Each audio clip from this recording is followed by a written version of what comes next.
जिस तरह ये भगाना के लोग अर्धनग्न जुलूस निकाल कर 300 किलोमीटर जलती धूप में सफ़र करके आए और यहाँ इनके बातचीत पूछने वाला भी, हालचाल पूछने वाला भी कोई आदमी नहीं मिला। और इनकी समस्या जो हमने रात को सुनी उसमें ये पता चला कि जाटों ने इनके ऊपर अत्याचार किया हुआ है। इस समस्या को विचार करने के लिए अगर पृष्ठभूमि में जाया जाए तो इस भारत में रहने के बाद हिंदू धर्म की तरफ ध्यान जाता है और हिंदू धर्म को जो गाइडेंस मिलती है वो वर्ण व्यवस्था के हिसाब से मिलती है। उसके हिसाब से पहले समाज को 4 हिस्सों में बांटा गया और उसके बाद 6000 जातियों में बांट दिया गया। और ये स्ट्रेटिफाइड सिस्टम है, एक के ऊपर एक सीधी खड़ी सीढ़ी है। तो ऊपर यानी कोई कहीं भी है, उसके नीचे बहुत सीढ़ियाँ हैं, उसके ऊपर बहुत सीढ़ियाँ हैं। तो ये सिस्टम एक ऐसा है कि हर आदमी चाहता है कि ऊपर वाली, ये स्वचालित सिस्टम है कि ऊपर वाली सीढ़ी पर मैं कदम रखूं। ऊपर वाली सीढ़ी पर कदम रखते ही वो जिस सीढ़ी पर था उसको दबाता है। उस हिसाब से देखा जाए तो एक स्टेज ये थी कि जाट खुद शूद्र थे और शूद्र होने के नाते उनको हर उस किस्म की यातनाएं मिलती थी जो आज के दलितों को मिलती हैं।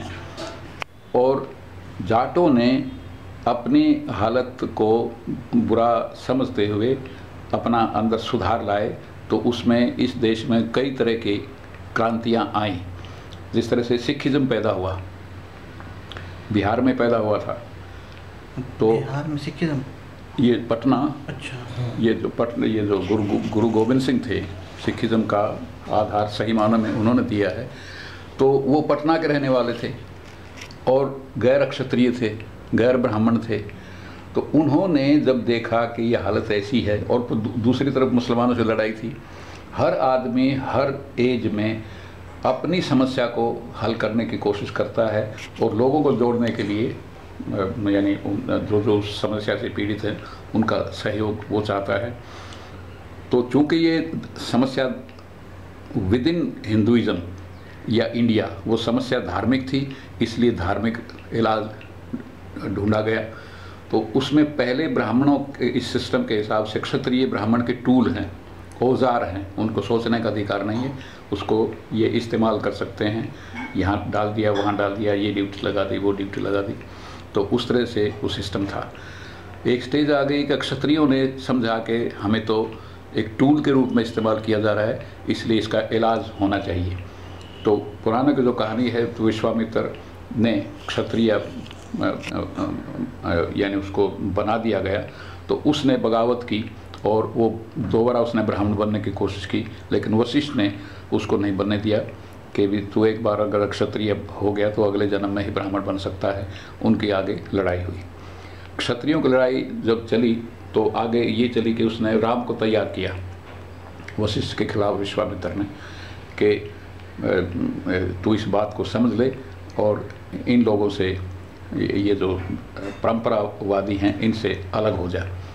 तो राम के अगर रामायण की कहानी लें तो राम का सारा जीवन बीता है जंगली लोगों में, यानी जिनको वो बानर कहते हैं, रीछ कहते हैं, मतलब ये सारे के सारे शेड्यूल ट्राइब के लोग हैं। तो राम को वशिष्ठ ने तैयार किया ब्राह्मणों को कमज़ोर करने के लिए कि जो ये बिखरे हुए लोग हैं और ये पेरीफरी पर जो लोग हैं उनके साथ मेल मिलाप बढ़ाओगे तो तुम्हारी ताकत बढ़ेगी। और वो उनके साथ जब ताकत उनकी मिलकर बढ़ी तो उन्होंने ब्राह्मण रावण को यानी पराजित किया। क्षत्रियों फिर उनका समझौता हुआ तो राम को उन्होंने भगवान मान लिया। फैसला क्या हुआ, राम को कहा गया कि हम तुम्हें भगवान मान लेते हैं और तुम्हारी पूजा करेंगे लेकिन मंदिर में, और तुम हमें भगवान मानो लोगों को देखते देखते। जब जनता में जब जाएं तो तुम हमारे हाथ जोड़ो, हमारे पैर छुओ, हमें जो भी दान दक्षिणा पूजा वगैरह अर्चना है वो करो। तो ये समझौता हो गया, यानी ब्राह्मण और क्षत्रिय एक हैं। ना छोटा है ना बड़ा है, लेकिन दुनिया को अगर हमने ठगना है, उनको एक्सप्लॉइट करना है, उनका दमन करना है, तो हमें ये व्यवस्था रखनी ही पड़ेगी। हमने आपस में समझ लेना है कि हम बड़े छोटे नहीं हैं। इसलिए मंदिर में तो तुम बड़े हो और समाज में हम बड़े हैं, उनका ये समझौता हो गया। एक स्टेज ऐसे आई, उस लेवल पर भी उन क्षत्रियों में समझौते के बाद भी ब्राह्मणों के खिलाफ, क्योंकि ऊपर वाले के साथ यानी मनमुटाव तो होगा, वो स्टेज आई तो उन्होंने यादव कृष्ण को, शूद्र को कहा कि तुम्हें हम भगवान मानते हैं, बशर्ते के क्षत्रिय राम को तुम नीचे दबा दो, और उनके साथ समझौता हो गया। अब यहाँ इस जाटों की समस्या की तरफ आ जाओ तो जाट उस कैटेगरी में आते हैं, जाट, यादव, अहीर, गुजर, ये उस कैटेगरी में आते हैं जो क्षत्रिय से नीचे वाले में आते हैं। तो सीढ़ी इस किस्म की बनी है कि ऊपर की सीढ़ी पर गए तो नीचे को दबाना है, और ऊपर पर गए तो आप जिस सीढ़ी पर बैठे थे उसको दबाना है। तो ये सिस्टम बना रखा है, ये ऑटोमेटिक चलता है, इसमें उसका वो लाभ देखते हैं। तो जाटों की ये पोजीशन जो थी, पहले शूद्र थे, उसी दमन चक्कर का शिकार थे, लेकिन जब वो ऊपर की पौड़ी पर जाने लगे तो उनको क्षत्रिय के हिसाब से अपने आप को ढालना पड़ा, और जितने वो अत्याचारी थे वो अत्याचार करना पड़ा। और जब क्षत्रिय ब्राह्मण बनता है तो वो सीखता है कि ब्राह्मण जिस तरह से क्षत्रिय का दमन करता था वो चक्कर हमने चलाना है।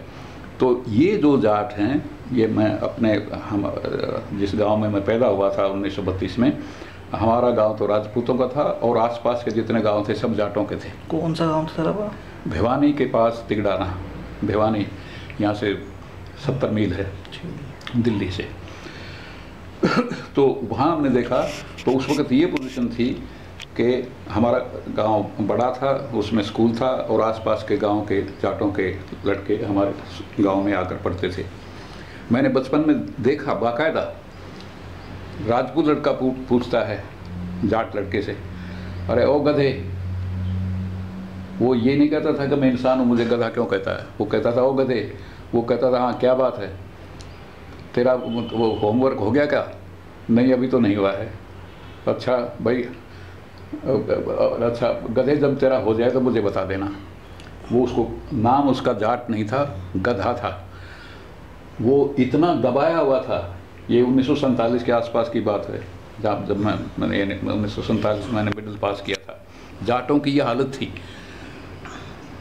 ये इतनी घटिया हालत थी जो उस वक़्त यानी जो ये चूड़े, चंवार, भंगी वगैरह उस लेवल पर ही थे, सिवाय इसके कि वो जो गंदा यानी ऑक्यूपेशन था वो नहीं करते थे, मेहनत नहीं करते थे। मेहनत के अलावा इनमें यानी चमार और जाट का जब आपस में उस वक्त मिलन होता था, उनमें चाचा और ताया एक दूसरे को कहकर बात करते थे। वो चमार की यानी बीवी है, बड़ी है, तो उसको कहेंगे चाची, तो वो और ताई, वो उनका चाचा ताया का सिस्टम था।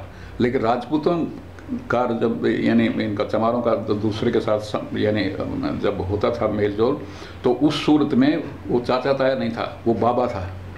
राजपूत को बाबा कहते थे, उसको चाचा ताया कहते थे। लेकिन आज़ादी के बाद राजपूत दब गए हैं। उन राजपूतों को पॉलिटिकली, हरियाणा के ही अगर इतिहास को देखा जाए, आज राजपूत ना के बराबर हैं, उनके पास कोई शक्ति नहीं रही है। वो सारी की सारी शक्ति जाटों के पास आ गई है, और जाटों ने उन्हीं राजपूतों को दलित के लेवल पर ला दिया है।